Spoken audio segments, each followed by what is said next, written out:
Hey y'all, my name's Atsui Inu, and this is my PoE 2 Early Access review. This is primarily geared towards either grinding gear games or people who have not played Path of Exile 1.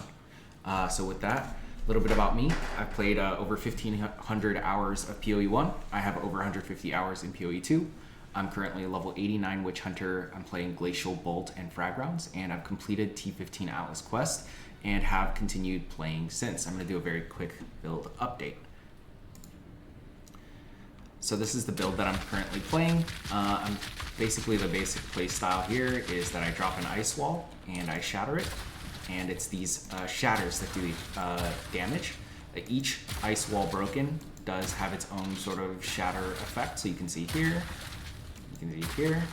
and those whitish blue circles that you see are the damage that I'm dealing. And I'll get into why this is important later. I'm also running Hailstorm rounds with a emergency reload just for some quick burst. And that can help with the start of boss fights. I'm running armor evasion base. I've got like close to 2,600 health. Yeah, very quick overview of my build. So my overall thoughts are that I really love PoE as well as PoE 2, and I want to give context that all of my input is based purely on early access, so this is not a complete product yet. We all knew that going into this, and I just want to make sure that that's clear. Right now, as it stands, I personally cannot recommend this game to new players yet. I think that a lot of improvements are going to continue rolling out in the new year, and I think we'll have a really great game at the end of the day. I think this is going to be a masterpiece of a game, but right now there's a lot of work to do, and I hope that I can identify some of the challenges that I faced as well as some of the solutions that I believe would be beneficial for this game. So we'll start with the good stuff. Some of the things that I think are really amazing about PoE 2 are the artwork. I think the artwork is absolutely phenomenal. Like the way that the game feels to look at just feels really good. And I think that's why so many people have been so excited about this game, myself included. Boss design, mostly. Well, the boss design in this game feels really impactful.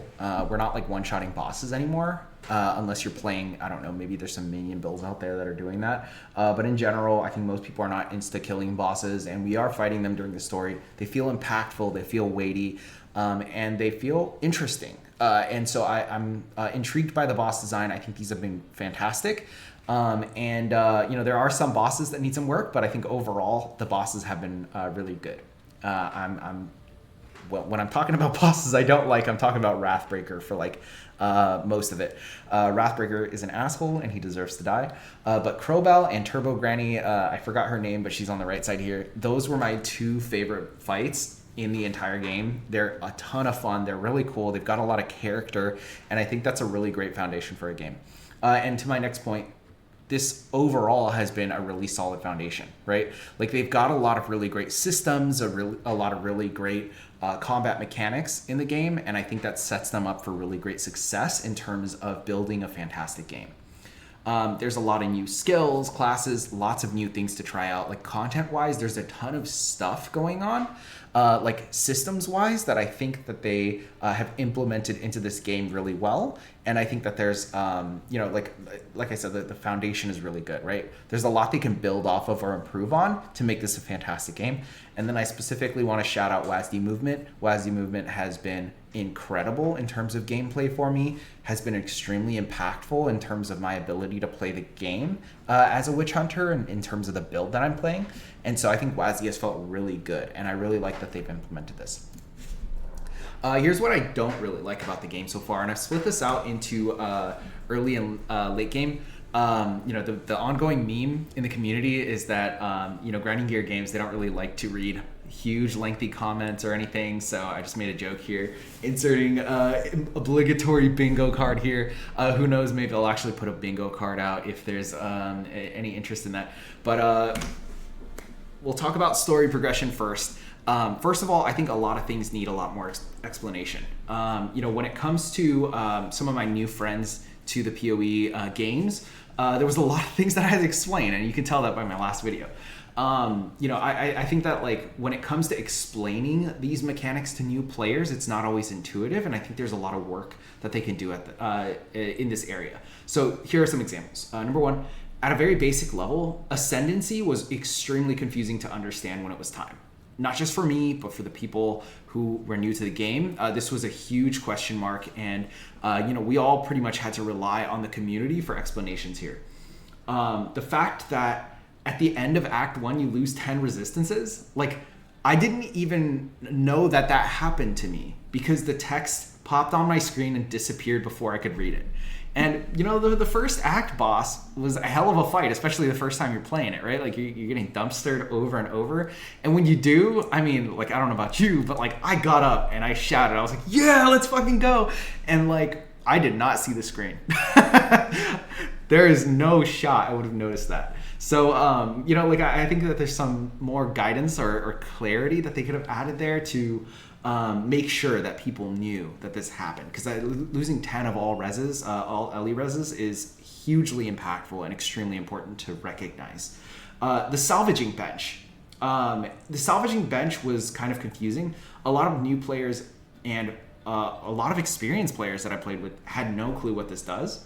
And so this is something that I think they could iterate on for sure. And kind of to the same point, bloat is already, it feels like it's already creeping. Like, one example here, and in the game is we have one NPC in Endgame for identifying items. We have another one for disenchanting, and then we have a separate salvage bench and a reforge bench, right? Like, all four of these things are like, I know they have different functions, but like, why do we have 4 different NPCs for different actions when we could have 1 or 2 NPCs for these actions? Like, in my mind, I don't see why we even need a salvaging bench if we have somebody who does disenchanting. Are these two things not similar enough that we could just shove them into one NPC? Like, to me, that seems like a no-brainer. So my recommendation would be to reduce the bloat as much as possible and flatten the number of different steps that people have to take to get things from different items or to effectively use their items in the way they want to. And then, similarly to one of my other concerns, it was unclear to me at which point that I'm good to go ahead and get my second Ascendancy in Trial of Chaos. Now, I know that they did add some text about that to the invites, which is great and all. But I completely missed the fight. Somehow I managed to miss the boss who drops the invite initially, and if it wasn't for my friends, I would have completely missed my second Ascendancy invite. Okay, next one is crafting, and we've kind of talked a little bit about some of the crafting in the sense of like destroying items, but I believe that crafting still does not have enough currency to spend in the early game. Like, we truly need Alks, Augs, and Regals out the ass if we want people to actually try and engage with crafting. And we also need more guidance in terms of how to go about crafting, why they should go about crafting in different ways, or what they can get from crafting, right? I don't know about you all, maybe some experienced players watching this, but I personally, every single time I was looking at items, I would have to reference PoE2DB to understand what mods could roll on that item and double check that and understand the tiers and all of that. And, then I would be able to look up and, actually just buy items straight up off the trading post, which, I preferred to do because I just didn't have a lot of Alks, Augs, and Regals, and I was using all of them that I could and still not getting great mods. In this game, there are certain mods that are incredibly impactful, right? Like, I'll talk a little more about this later, but like, I just think that, crafting definitely needs some work, and it does feel fairly linear. Like, you're going through the same exact process over and over to craft if you want to craft something up. And there's not a lot of options, which I know is just a symptom of it being a new game, not a ton of league mechanics, not a ton of league currencies to affect the ways you craft. And, that's fine, but I think it's important to recognize the state that we're in. I also want to mention that, like, this game feels really good at those points of the game that have clearly been tested a bunch. Like, they've come out and talked about key points that they've tested the game at, right? So they've tested the game at like early to mid Act 1, maybe even up to the end of Act 1. And then, you know, they've tested Act 3, and, you know, they've thrown people in there and, you know, given them some realistic gear that they could potentially have.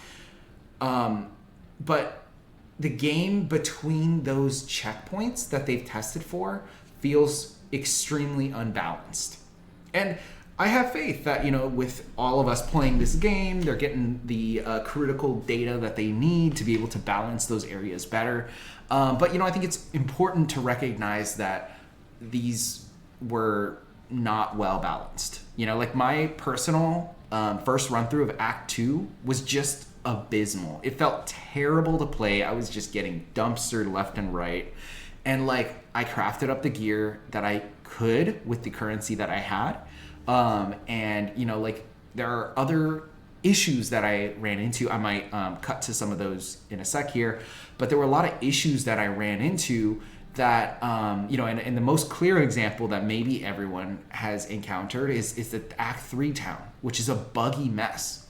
Anytime you teleport anywhere from there, you can potentially get disconnected. You get that white flashing screen. It's like the basic things feel really, really buggy. And I think that there's a lot of work to be done in this area. And then, you know, like, one realization I had in late game related to both crafting and these checkpoints is that movement speed on boots is incredibly impactful. Not having movement speed on your boots makes these bosses feel 10 times more difficult than they would be without it. And I truly think that getting crafting currency out the fucking ass is going to help people get movement speed boots, giving them more of an explanation on how they should be rolling their items, how they should be crafting those up, and maybe what mods they should be looking for would be extremely helpful in their success in the game. And then, you know, I'm going to cut here to a couple of other bugs that I've had that, you know, I can include in the video.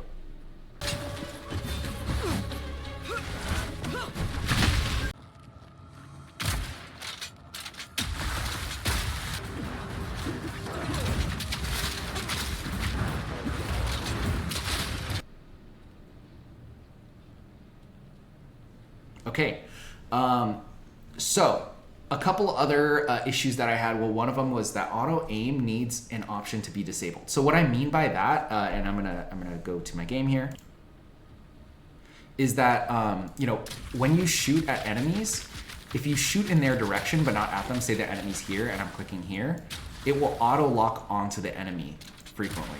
And you know, while that may be helpful for some players, it's actually extremely detrimental to a build like mine. Because as I sort of described earlier with the build showcase, each of these crystals that shatters explodes. And if I fight an enemy, I'll just go into an area here. Let's just go to Act 1, second half.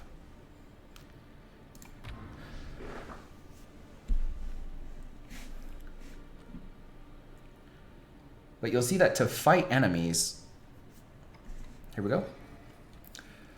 So to fight enemies, I have to drop this ice wall and then shatter it. But you can see here, it's much better if I can aim this cone, this sort of triangle formation, with an enemy at the center of it. But instead, if I fight a beefy enemy and it hits them, sometimes it will push them back and sometimes it won't. So that it's all chance based. And that inconsistency can be extremely deadly, because as you can see here, this enemy's frozen in front. If I shatter this, not all of the circles are going to reach that enemy.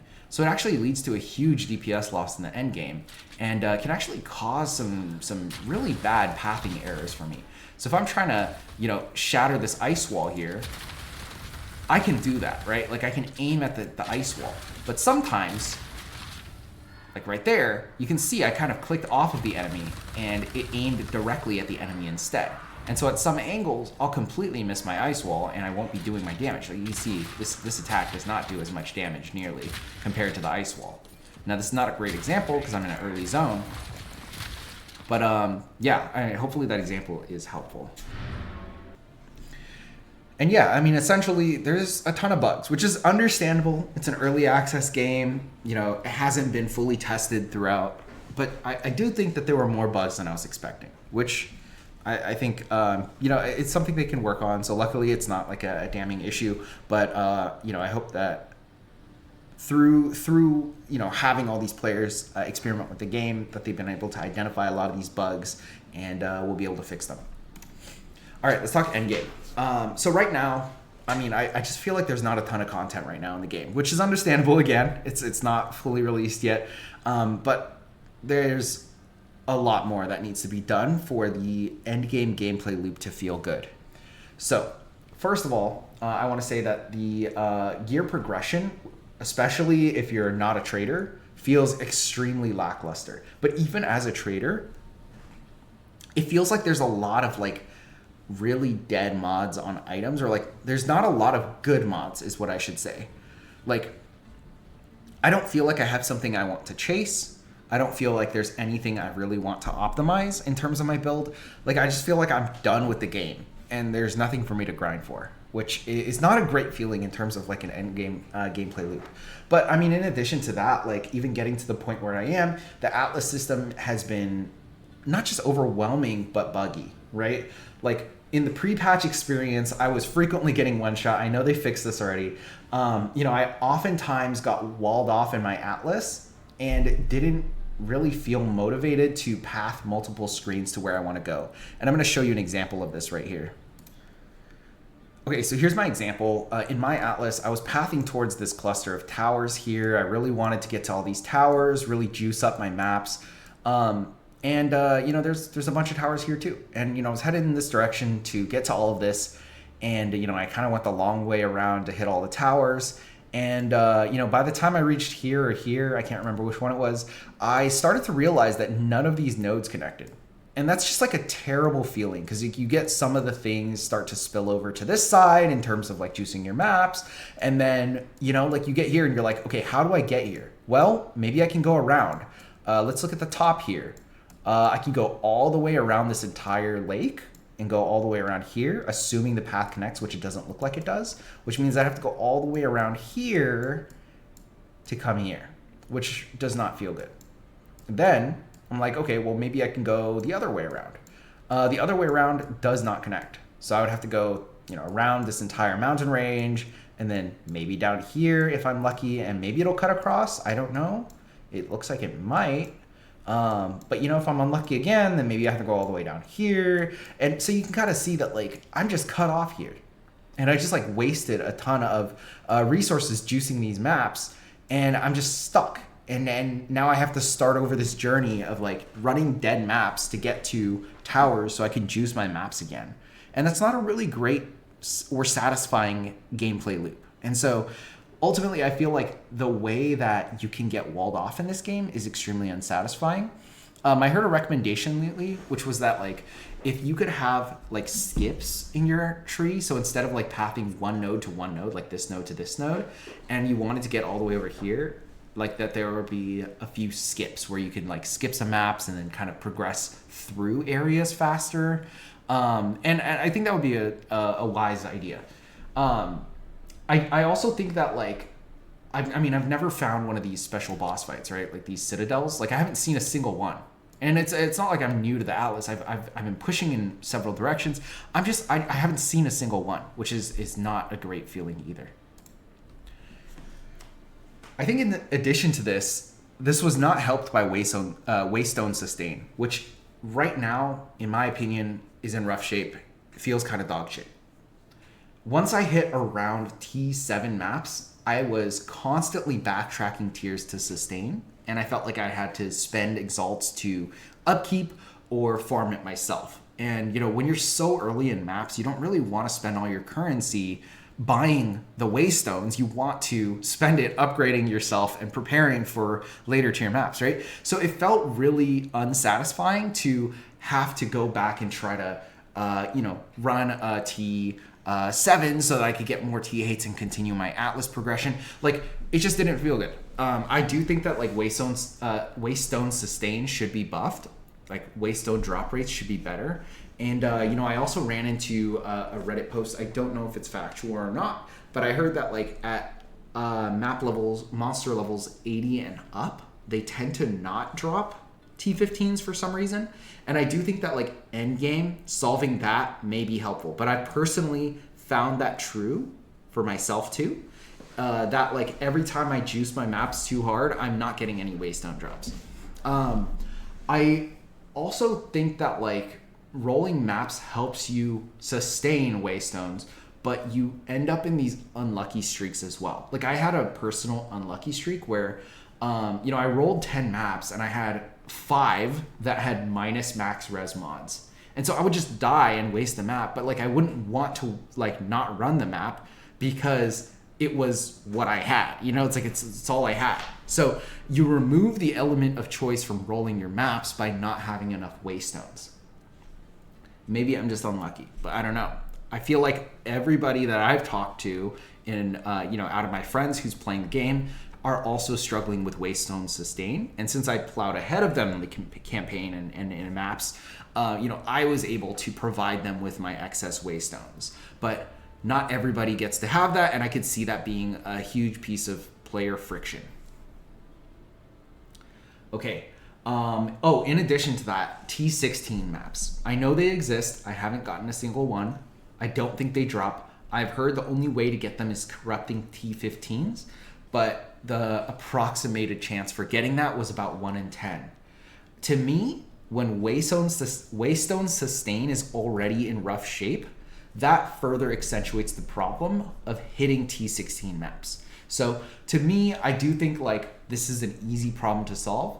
Up the drop rates of all waystones, especially at later tiers, and at higher tier waystones should have higher rates of drops of all waystones. And I think that would solve this problem pretty easily. I also feel like death is too punishing. Like right now, failing a map currently results in an EXP loss. You lose your waystone. You lose any map node juice that you've sort of gotten from your towers. You've got that time loss, which is like you have to redo the node if you're pathing through it. And honestly, it feels really, really bad. And it's okay for death to feel bad, but when you have to go back and face that failure that you did right away to path through that again to get to where you're going, like it's extremely unmotivating. Like nobody wants to do that. You know what I'm saying? Like it feels bad.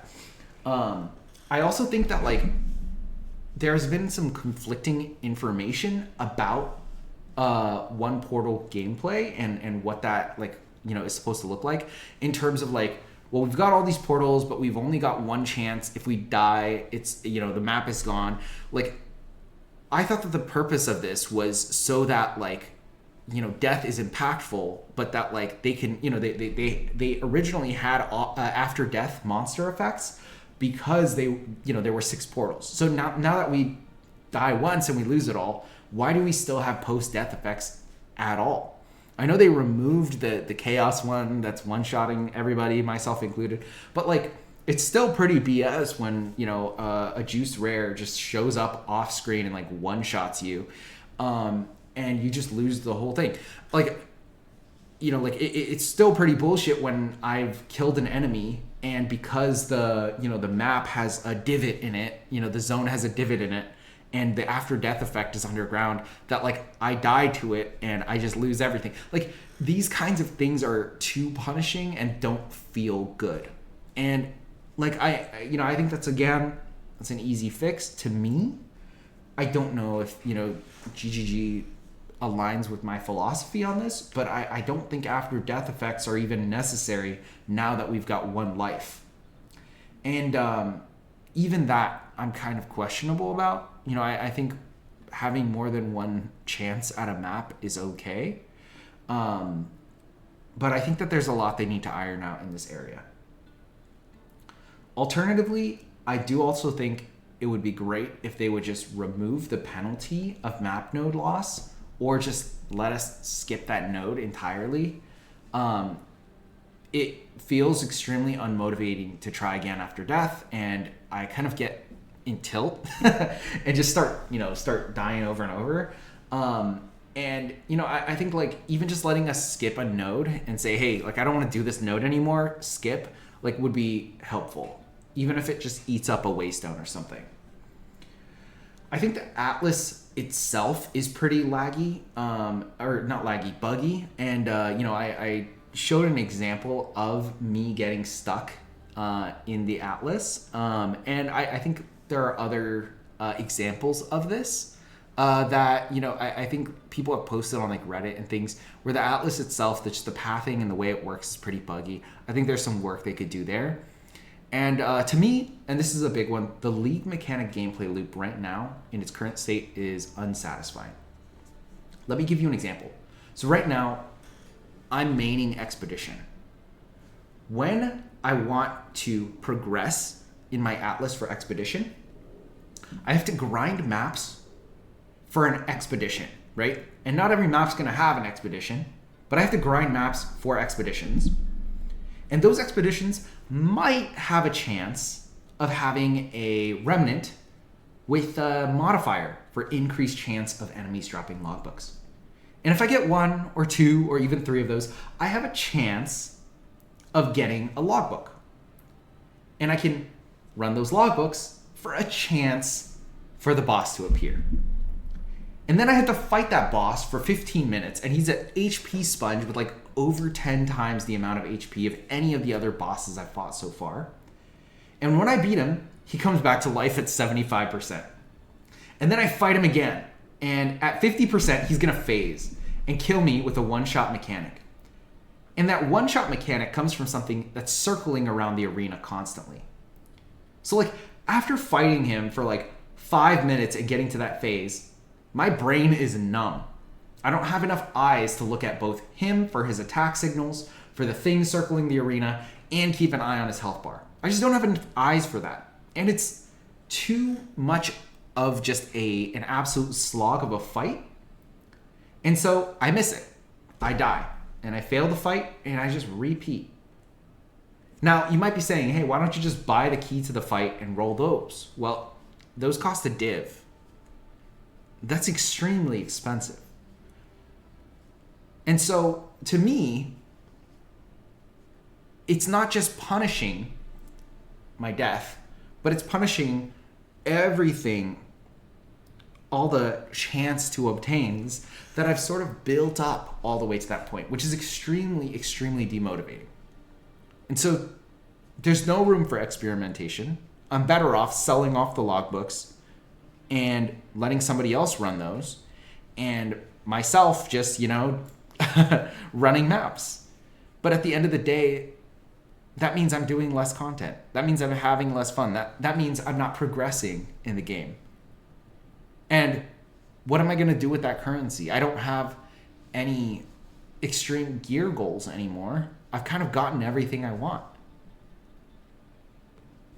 So, to me, this is the main issue with the League mechanic gameplay loop right now.